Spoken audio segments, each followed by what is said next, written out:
Je suis la docteure Heather Logan et je suis médecin de famille au service de traitement des dépendances et de santé mentale à Fredericton. La consommation de substances est un phénomène courant et ce depuis des milliers d'années. Nous commençons à observer des comportements problématiques et les conséquences de la consommation de substances lorsque nous constatons que les personnes ont besoin de consommer davantage de la substance en question, qu'il s'agisse d'opioïdes, de stimulants ou d'alcool, au point où cela se répercute sur leur productivité, leur santé mentale et entraîne des conséquences négatives dans leur vie. C'est à ce moment-là que nous commençons à considérer la consommation comme un trouble. Les opioïdes sont comme la codéine que vous voyez dans le Tylenol numéro 3 ou la morphine, le Percocet, l'Oxycontin, l'hydromorphone, l'héroïne et le fentanyl. Ce sont d'excellents médicaments post-opératoires et en cas de douleur aiguë. Mais avec le temps, ils entraînent une dépendance et peuvent mener à une consommation abusive. La plupart des gens arrêtent de les consommer sans problème s'ils disposent d'une ordonnance appropriée. Celle-ci est donnée pour la raison qui convient, à savoir normalement la douleur, si elle n'est pas prescrite à long terme. Ce qui peut arriver, c'est que si vous devenez physiquement dépendant de ces médicaments, lorsque vous les arrêtez brusquement, vous pouvez tomber très malade physiquement, comme si vous aviez la pire grippe ou la pire angoisse de votre vie. Cette dépendance peut également mener à des comportements problématiques, comme par exemple, il arrive que des personnes commencent à prendre des médicaments après une opération, qu'elles développent un problème avec ces médicaments et que lorsqu'elles ne peuvent plus les obtenir sur ordonnance, elles se tournent vers les médicaments vendus dans la rue et les opioïdes illicites dont nous ignorons souvent la composition et qui peuvent être très dangereux. Le syndrome de sevrage est assez évident et vous pouvez présenter un écoulement nasal, frissonner, avoir des nausées, une diarrhée et être très agité.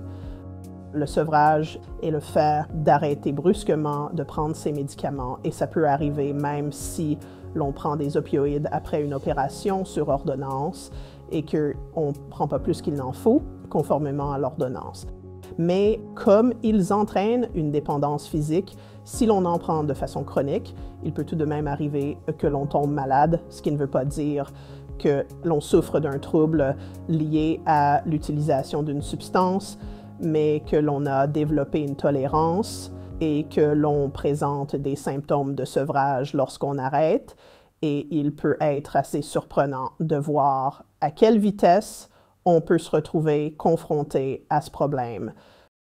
Pour ce qui est de savoir si quelqu'un fait un usage abusif d'une substance ou d'opioïdes, la personne a une ordonnance d'opioïdes, elle la fait exécuter ou demande des renouvellements anticipés.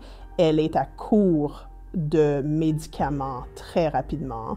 Elle reçoit peut-être 2 ou 4 semaines de médicaments à la fois et revient 4 ou 5 jours plus tard pour demander un renouvellement de l'ordonnance. Donc parfois, les pharmaciens sont les premières personnes à se rendre compte de ce qui se passe.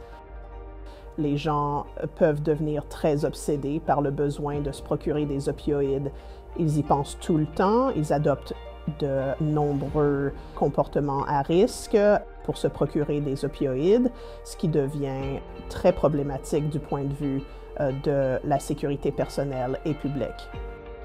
Lorsque les gens consomment trop d'opioïdes, ils peuvent faire une surdose, ce qui se traduit par une diminution de l'état de conscience, un ralentissement de la respiration et une incapacité à rester éveillé.